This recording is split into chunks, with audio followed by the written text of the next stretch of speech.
Hey everyone, कैसे हैं आप सब।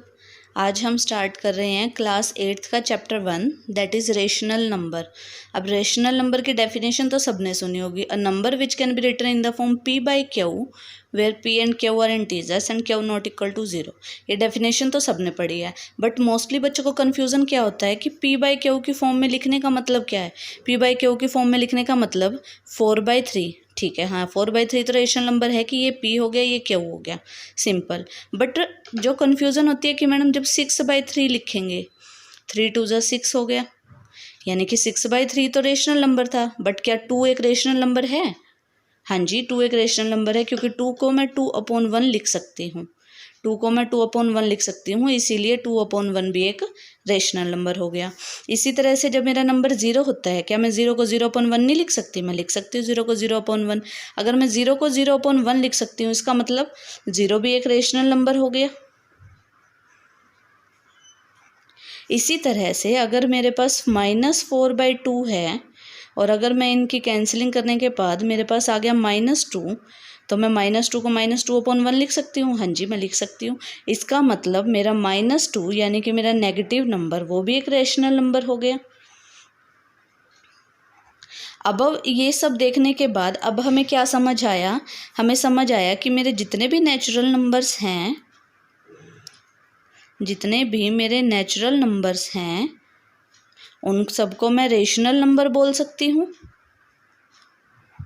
क्यों बोल सकती हूँ? जैसे कि 5, 6, 100, इन सब के नीचे मैं 1 लगा सकती हूँ, और इन सब के नीचे 1 लगाते ही ये p बाई क्यू की फॉर्म बन गई।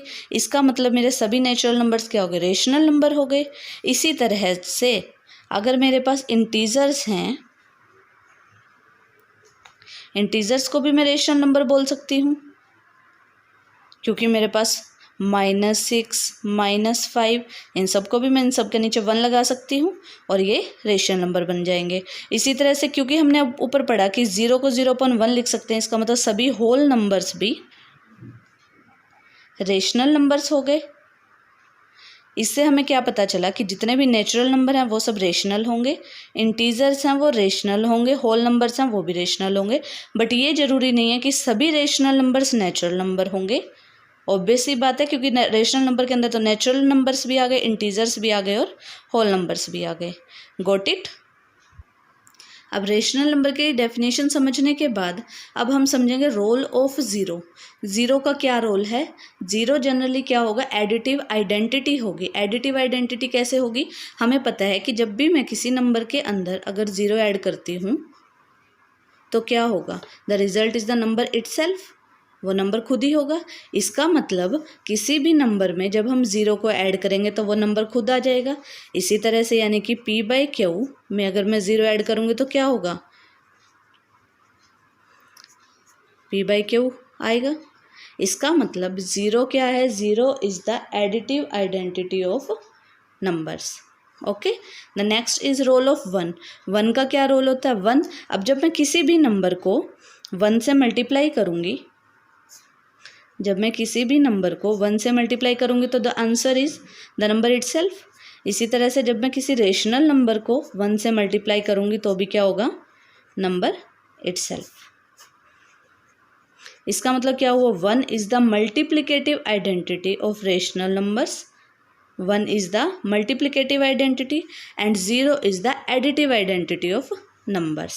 अब उसके बाद negative of A number. What is negative of A number? Negative of A number क्या होता है? अब हमने जब इंटीजर्स पढ़े थे, हमने क्या पढ़ा था कि जो 1 होगा, 1 का नेगेटिव क्या होगा?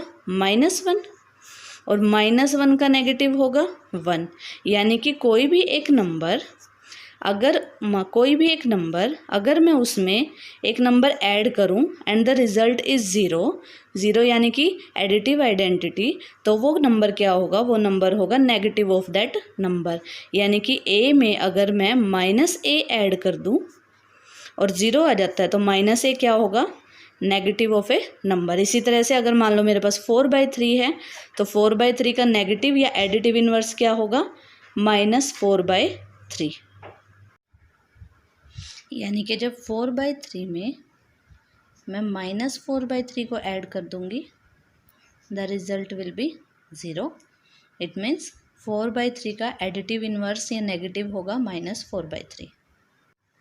अब किसी भी नंबर का मल्टीप्लिकेटिव इन्वर्स कैसे होता है, जैसे एडिटिव इन्वर्स था। एडिटिव इन्वर्स क्या करता है कि जब दो नंबर्स, कोई भी दो नंबर्स अगर उनकी प्लस करने पे ज़ीरो आ जाता है तो ये वाला नंबर इस नंबर का एडिटिव इन्वर्स होगा।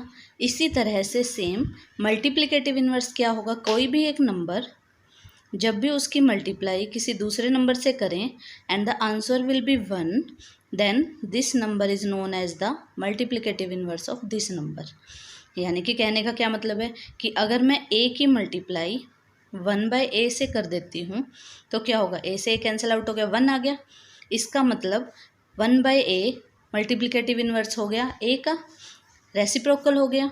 इसी तरह से कोई भी रैशनल नंबर है यानी कि a बाई बी का मल्टीप्लिकेटिव इन्वर्स क्या हो जाएगा, b/a, जिससे इन दोनों की मल्टीप्लाई करने पे 1 आ जाएगा। क्लियर होगी ये बात। अब यहाँ एक चीज़ पढ़ने वाली है कि हमने ये पढ़ा है कि जब भी किसी नंबर को दूसरे नंबर से मल्टीप्लाई करें और 1 आ जाए तो इसका मतलब ये नंबर इस नंबर का रेसिप्रोकल है। बट इन सम केसेस, जैसे कि मेरे पास 0 है, कि आपने कभी पढ़ा है 0 को किसी एक नंबर से मल्टीप्लाई करें और आंसर 1 आ जाए? नहीं हो सकता, ऐसा तो पॉसिबल नहीं है। 0 के आप किसी भी नंबर से मल्टीप्लाई करेंगे 1 तो आ नहीं सकता। इट मीन्स 0 ओनली ऐसा नंबर है, is only number whose multiplicative inverse doesn't exist, whose multiplicative inverse